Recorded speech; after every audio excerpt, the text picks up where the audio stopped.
Nama gue Nabila Khaira Arisna dengan NPM terakhir 039. Di sini gue bakal ngejelasin tentang globalisasi dalam ekonomi. Globalisasi adalah proses integrasi dan interaksi yang semakin sensitif antara individu, kelompok, dan negara di seluruh dunia.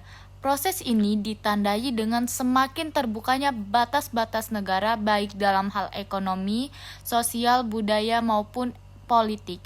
Dunia seolah menjadi suatu kesatuan yang saling berhubung dan saling mempengaruhi. Faktor-faktor pendorong globalisasi. 1. Teknologi perkembangan, teknologi informasi dan komunikasi yang pesat seperti internet, telepon seluler, dan transportasi memungkinkan pertukaran informasi dan barang secara cepat dan mudah.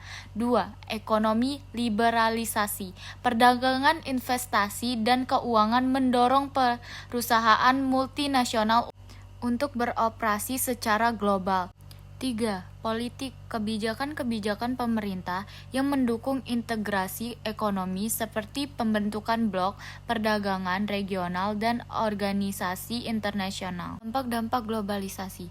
Dampak positif globalisasi. 1. Pertumbuhan ekonomi yang lebih cepat.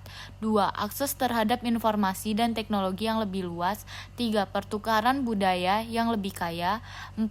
Kerjasama internasional yang lebih erat. Adapun dampak negatifnya, 1. Kesenjangan sosial dan ekonomi yang semakin melebar. 2. Ancaman terhadap keanekaragaman budaya. 3. Eksploitasi terhadap sumber daya alam. Bentuk-bentuk globalisasi. 1. Globalisasi ekonomi, yaitu integrasi pasar global, perdagangan bebas, investasi asing langsung. 2. Globalisasi politik, pembentukan organisasi internasional, kerjasama antar negara.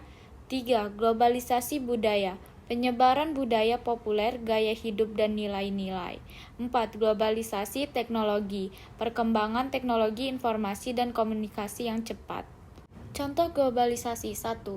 Ekonomi perusahaan seperti Coca-Cola beroperasi di hampir seluruh negara. 2. Sosial budaya, penyebaran budaya pop Amerika melalui film, musik, dan fashion.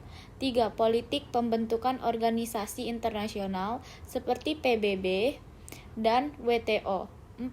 Teknologi, penggunaan internet untuk berkomunikasi dan berbagai bisnis secara global. Karakteristik globalisasi. 1. Interkoneksi, dunia semakin terhubung melalui jaringan komunikasi dan transportasi. 2. Interdependensi, negara-negara saling bergantung satu sama lain dalam hal ekonomi dan politik. 3. Standarisasi, adanya upaya untuk mencapai standar global dalam berbagai bidang, seperti perdagangan dan keuangan. 4. Kompetensi persaingan antar negara dan perusahaan semakin ketat. Penyebab globalisasi. 1. Revolusi industri, perkembangan teknologi produksi yang masif. 2. Kolonialisme merupakan perluasan pengaruh negara-negara barat ke seluruh dunia. 3. Perang dingin, persaingan antara blok barat dan timur. 4. Globalisasi informasi, ledakan teknologi informasi dan komunikasi.